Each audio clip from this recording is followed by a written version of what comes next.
Assalamualaikum warahmatullahi wabarakatuh. Perkenalkan, nama saya Firman Octavianus Mohune. Saya dari kelas A, Prodi D3 Analis Kesehatan. Pada kesempatan kali ini saya membawakan 3 materi, yaitu dengan materi pertama yaitu protein, yang kedua adalah enzim, dan yang ketiga adalah hormon. Langsung saja kita masuk di materi yang pertama, yaitu materi protein. Apa pengertian dari protein? Protein adalah kelompok biomolekul berukuran besar yang terbentuk dari satu rantai panjang asam amino atau lebih. Protein ini dia memiliki jenis-jenisnya. Protein ini memiliki dua jenis, yaitu ada protein fibrillar, yaitu protein yang berbentuk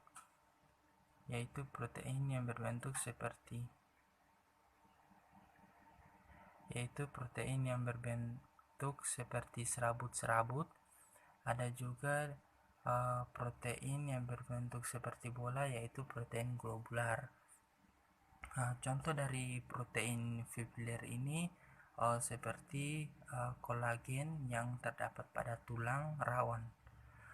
Kalau pada protein globular itu contohnya itu seperti albumin yang terdapat pada telur dan globulin yang terdapat pada kuning telur.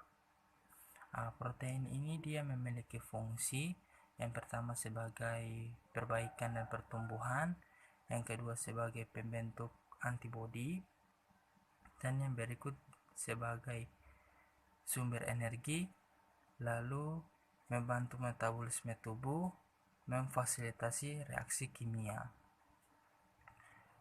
Protein ini dia memiliki struktur. Yang pertama ada struktur primer, yaitu struktur yang sederhana dengan urutan-urutan asam amino yang tersusun secara linear. Yang berikutnya adalah struktur sekunder, yaitu kombinasi struktur primer yang linear distabilkan oleh ikatan hidrogen. Yang berikutnya ada struktur tersier, yaitu struktur yang distabilkan oleh 4 macam ikatan, yaitu hidrogen, ionik, kovalen, dan hidrofobik. Yang berikutnya ada struktur kuartener, yaitu gambaran dari pengaturan subunit atau promoter protein dalam ruangan. Yang berikutnya ini pengertian dari denaturasi protein. Denaturasi protein itu adalah suatu proses yang terjadi ketika suatu protein atau asam nukleat kehilangan struktur tersier dan struktur sekundernya.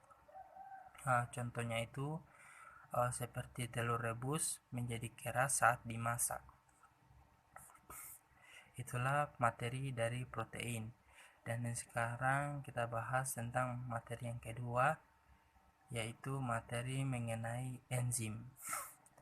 Jadi, enzim itu adalah biomolekul berupa protein yang berfungsi sebagai katalis dalam reaksi kimia organik.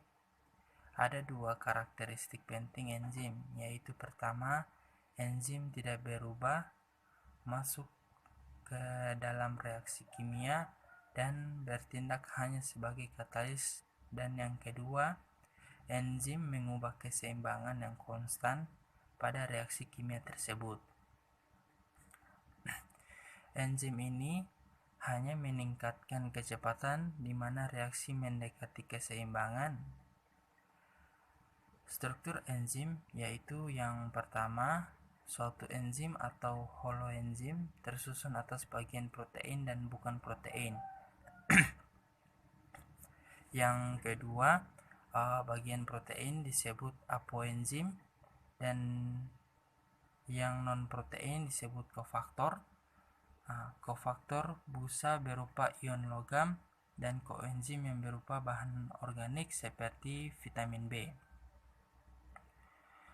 Sifat-sifat enzim yaitu yang pertama, dia spesifik atau khusus, artinya satu enzim hanya dapat bekerja pada satu substrat. Yang kedua, enzim bekerja pada suhu tertentu. Yang ketiga, enzim juga bekerja pada derajat keasaman tertentu. Yang keempat itu, kerja enzim dapat bolak-balik, artinya selain dapat memecahkan substrat, dia juga dapat membentuk substrat dari penyusun kegunaan enzim diantaranya yaitu dia membunuh mikroorganisme yang menyebabkan penyakit, meningkatkan penyembuhan luka, mendiagnosa penyakit tertentu. Yang berikutnya itulah materi dari enzim. Yang berikutnya itu kita masuk kepada materi yang ketiga atau materi terakhir yang akan saya bahas kali ini, yaitu hormon. Jadi hormon itu adalah zat kimia yang dihasilkan oleh kelenjar endokrin atau kelenjar usus buntu. Kelenjar ini merupakan kelenjar yang tidak mempunyai saluran, sehingga sekresinya akan masuk aliran darah dan mengikuti aliran darah ke seluruh tubuh.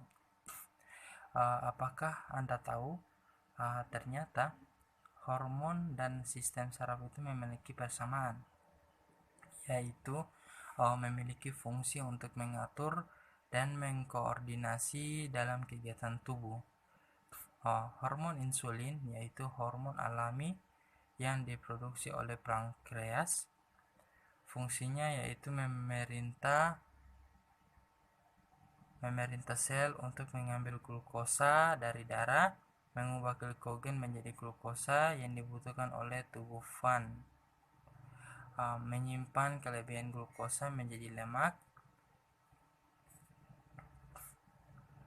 Cara kerja hormon insulin yaitu saat terjadi peningkatan glukosa adalah dengan memberi sinyal kepada organ pankreas untuk memproduksi hormon insulin. Setelah hormon insulin dihasilkan, maka selanjutnya hormon insulin akan memberikan sinyal kepada sel-sel di seluruh tubuh untuk mengambil glukosa di aliran darah.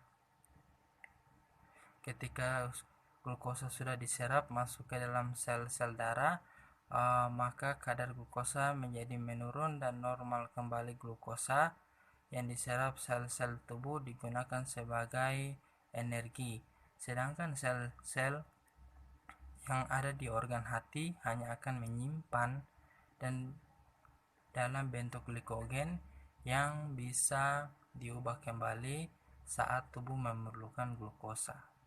Itulah materi dari saya. Mohon maaf jika ada salah kata. Demikian, wassalamualaikum warahmatullahi wabarakatuh.